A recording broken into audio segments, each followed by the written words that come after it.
सद्गुरुनाथ महाराज की जय। महायोगी स्वामी उमानंद सरस्वती की जय। श्री गुरुगीता हा गुरुभक्ती योगाचा मंत्रराज आहे। कलियुगात संसार सागर तरुण जाण्यासाठी हा महामंत्र गुरुदेवांनी स्वाध्याय म्हणून दिला आहे। श्री गुरुगीतेतील संस्कृत श्लोकांचा अर्थ महायोगी स्वामी उमानंद सरस्वती यांच्या श्री गुरुगीता अर्थेश्वरी या विवेचनाच्या आधारे आपण क्रमशः जाणून घेत आहोत। आजचा श्लोक आहे 21।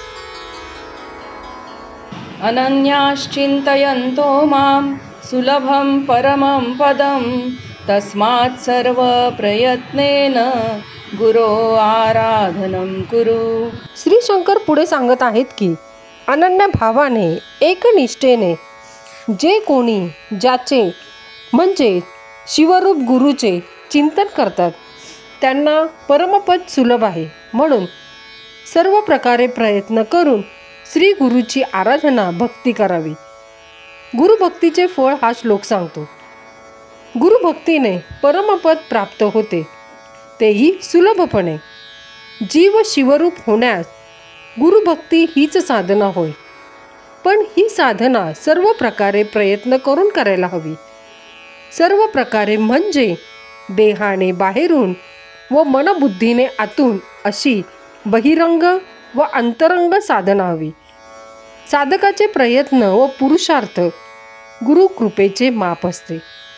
जेवढे साधकाचे प्रयत्न जास्त तेवढी गुरुकृपाही अधिक। पण बहुसंख्य साधक ही मुख्य गोष्ट विसरतात।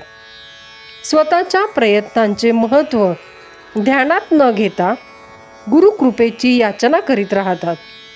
गुरुकृपेचा वर्षाव सदा सर्वत्र सर्वांवर अखंडपणे होत असतो। साधकाचे देह मन बुद्धीचे पात्र जेवढे विकसित तेवढी कृपा त्यात भरली जाणार। साधकाचे धन साधन जेवढे भांडवल साधक गुंतवील, जेवढे प्रयत्नांचे शेअर्स घेईल तेवढा नफा मिळणार। परमपद दुर्लभ नाही, सुलभच आहे, प्राप्तच आहे, बाहेरून आणायचे नाही, प्रत्येकाच्या अंतरीच आहे। साधकाची साधना व त्या मानाने गुरुकृपा अशी जोड हवी। यत्न करतो तो यती, मनन करतो तो मुनी, ध्यान करतो तो ध्यानी, तापस करतो तो तपस्वी। गुरुभक्त हा यती, मुनी, ध्यानी, तपस्वी सर्व काही असतो। म्हणजे गुरुभक्ती योगात सर्व योग साधना गुरुभक्ताच्या हातून आपोआपच होते। गुरुची आराधना करणे म्हणजे सर्वांगीण साधना होय हे पक्के लक्षात घ्यावे। मग वेगळी साधना करायला नको, कारण गुरु हा पूर्ण योगी होय।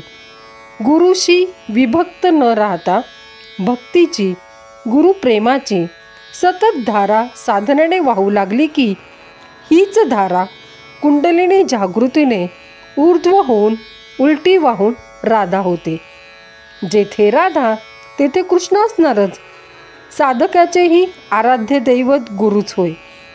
परमपदी पोहोचण्याचा एरवी सोपान असलेला साधन सोपान कसा सुलभ सोपा करायचा त्याची सोपी युक्ती गुरुभक्ती होय।